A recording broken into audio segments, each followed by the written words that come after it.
North Korea flies 12 warplanes near South Korean border, prompting Air Force scramble.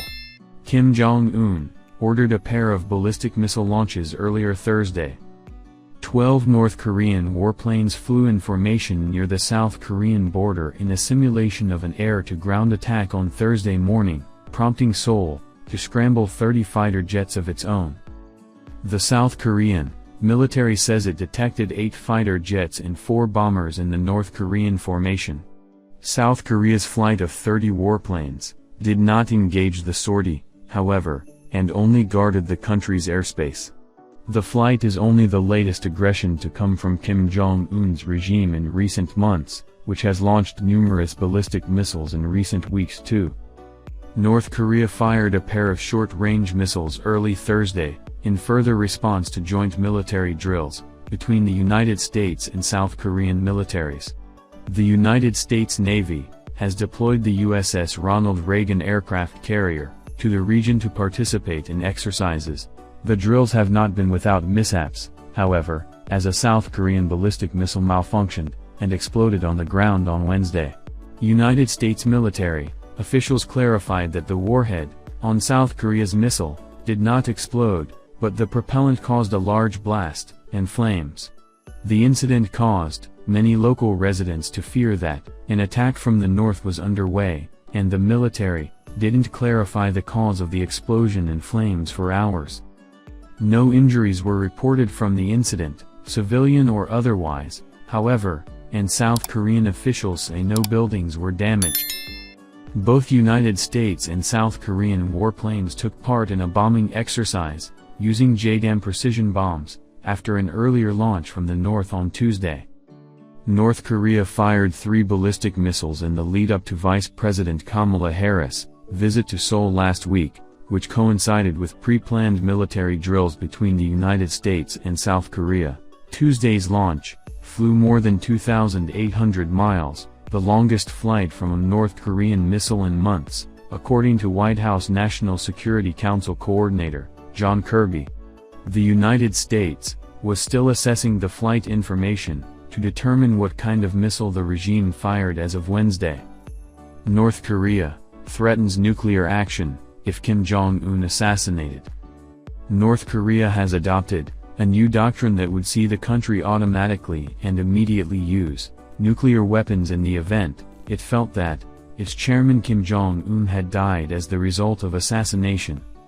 The Democratic People's Republic of Korea, DPRK, adopted its new policy on nuclear forces on Thursday, October 6, 2022. The new nuclear posture addressed a number of situations, but the most concerning one, for international officials, focused on what would happen in the event that command and control over the nuclear force were in danger because of an attack.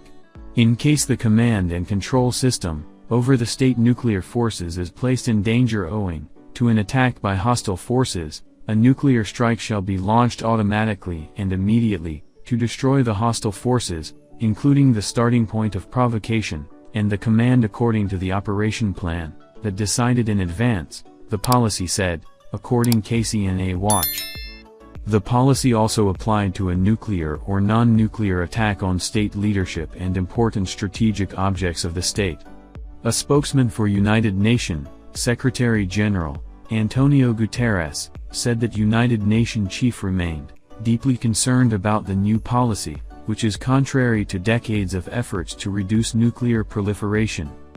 The DPRK, by pursuing its nuclear weapons program, including its development of missiles using ballistic missile technology, continues to disregard the resolutions of the Security Council to cease such activities. The Secretary-General reiterates his call to the DPRK to resume dialogue with the key parties concerned, with a view to achieving sustainable peace and the complete and verifiable denuclearization of the Korean Peninsula, the spokesman continued. The new policy appears to have passed as part of Kim's renewed hardline stance to never part with the nuclear capabilities his country has worked for decades to build, nor to use them as a bargaining chip for denuclearization with the United States. Kim stressed, in a statement on Friday, that the policy has great significance in drawing a line for his country in opposition to foreign powers, according to state-run media. He added that the country's nuclear stance and policies would not change until the political and military conditions of the Korean peninsula do as well.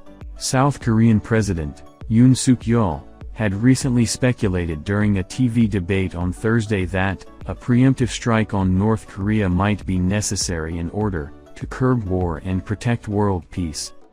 "We are not trying to wage war, but to curb it," Yoon said, adding, "The kill chain, which is called a preliminary blow, is to protect peace." Justice Party presidential candidate Sim Sang-jung argued that Yoon's stance is dangerous as a preemptive strike is going straight to war. It is like a declaration of war, according to the Korea Herald. United States and South Korea begin largest joint military exercises in years amid China aggression, North Korea threats.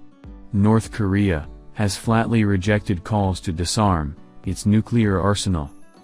North Korea flatly rejected calls from the South to denuclearize last week. South Korean President Yoon Suk-yeol made a radical proposal that would allow North Korea to join the international economy if the country disarmed its nuclear arsenal. Kim's sister dismissed the proposal out of hand on Friday. It would have been more favorable for his image to shut his mouth rather than talking nonsense, as he had nothing better to say, Kim Yo-jong said in a statement. While this week's military drills are not designed with China as a potential adversary, the renewed partnership between the United States and South Korean militaries will also send a message to nearby China. The Chinese military has held extensive and unprecedented live-fire drills surrounding the island of Taiwan in recent weeks. The country has cited trips from United States lawmakers to the island as the reason for the escalation. House Speaker Nancy Pelosi was the highest-level United States official to visit the self-governed island since Speaker Newt Gingrich in 1997. As North Korea is planning to export military equipment to Russia, the President of United States administration has become increasingly concerned about the North and its pursuit of nuclear weapons. The country has tested more than 30 ballistic missiles so far this year, including its first launch of intercontinental ballistic missiles since 2017. This, as North Korean leader Kim Jong Un attempts to ramp up his nuclear arsenal despite United States-led pressure and sanctions. If this is your first time on my YouTube channel, kindly like, share, and subscribe to my channel, and click the bell icon to get new video updates. Thanks and remain blessed.